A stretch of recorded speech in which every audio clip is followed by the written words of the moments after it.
Good morning सबाइके तोमरा सबाई केमन आछो। आमी तो जास्ट फाटाफाटी आछि। आजके आमी अनेकटाई देरी करे घुम थेके उठेछि। एखन बाजे सकाल 9:30। रोज दिनकेई आमाके अनेकटा सकालबेला उठते हय, किन्तु आजके आमी छुटी नियेछि बोले देदार घुम दियेछि। सकालबेला घुम थेके उठेई आमार प्रधान काज हलो অ্যাকুয়ারিয়ামগুলো चेक करा जे सबकटा माछ ठीकठाक आछे किना। तारपर आमी बिछानाटा गुछिए नियेछि और एसेछि गाছে जल दिते। आमार काছে এই 4টি ইনডোর প্ল্যান্টসই আছে, কিন্তু এই গাছগুলো আমার খুব পছন্দের। বিশেষ করে এই হ্যাঙ্গিং গাছটা, এই গাছটা যখন আমি এনেছিলাম প্রথম মরে যাচ্ছিল, কিন্তু এখন গাছটা খুব সুন্দরভাবে বেড়ে উঠছে। তারপরে আমি পাখিগুলোকে খেতে দিয়ে নিলাম। আর দেখো, পাখিগুলোকে খেতে দেওয়ার সময় আমার চালুর তো খুব রাগ হয়ে যায়, এই জন্য চালু ওখান থেকে নড়েই না। এই গাছগুলোর মধ্যে আমার সবথেকে প্রিয় হলো এই নীলকণ্ঠ গাছটা। এই গাছটায় রোজ একটা দুটো করে ফুল তো অবশ্যই হয়। কালকে রাত্রে আমি মাথায় তেল মেখে ঘুমিয়েছিলাম, তাই আজকে সকালে স্নান করার সময় শ্যাম্পু করে নিয়েছি। আমি যে সকালবেলা খালি পেটে বিট গাজরের জুসটা খাই, ওটা খেয়ে নিলাম আর বসিয়ে দিয়েছি রান্না। আর মাছ ভাজতে ভাজতে আমি মাছ ভাজা খাবো না, এটা তো একদমই হতে পারে না, কারণ মাছ খেতে আমি খুবই ভালোবাসি। আমার মনটা আজকে সকাল থেকে আনন্দে নাচছিল, কারণ আজকে আমার হবে এক ঢিলে 2 পাখি মারা। আর এখানে রান্নার ফাঁকে নির্মলদা নিয়ে চলে এসেছে আমার জন্য পায়েস। পায়েসটা ছিল দারুণ।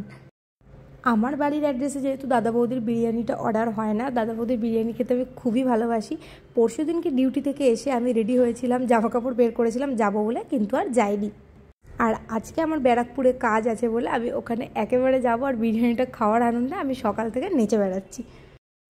আর এইগুলো হলো আমার চালুদের গায়ের পোকার ওষুধ। এগুলো একটা খাওয়ালে 1 বছর আর গায়ে পোকা হবে না।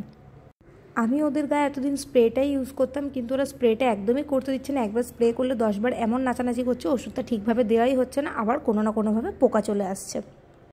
আমি আজকে রান্না করছি কাতলা মাছ।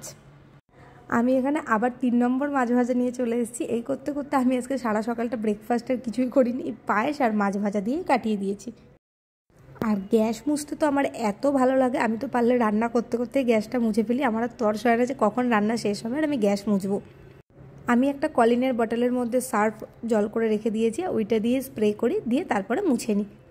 তাতে গ্যাসটা খুবই ভালো পরিষ্কার হয়। কখনো কখনো ভিম লিকুইড দিয়েও করি, কিন্তু সার্ফ দিয়ে বেশি করি। আর রান্না করার সময় খুব একটা বাসন পড়ে না, কারণ একটা বাসন পড়ার সাথে সাথে আমি ওটাকে মেজে তুলে রাখি, তাই জন্য খুব একটা বাসন হয় না। শুধু রান্নার কড়াই আর খুন্তিটাও ছিল, ওটাও আমি মেজে নিলাম। রান্নাবান্না হয়ে যাওয়ার পর আমি চালুদেরকেও খেতে দিয়ে দিয়েছিলাম, আর তারপর আমি রেডি হয়ে বেরিয়ে পড়েছি।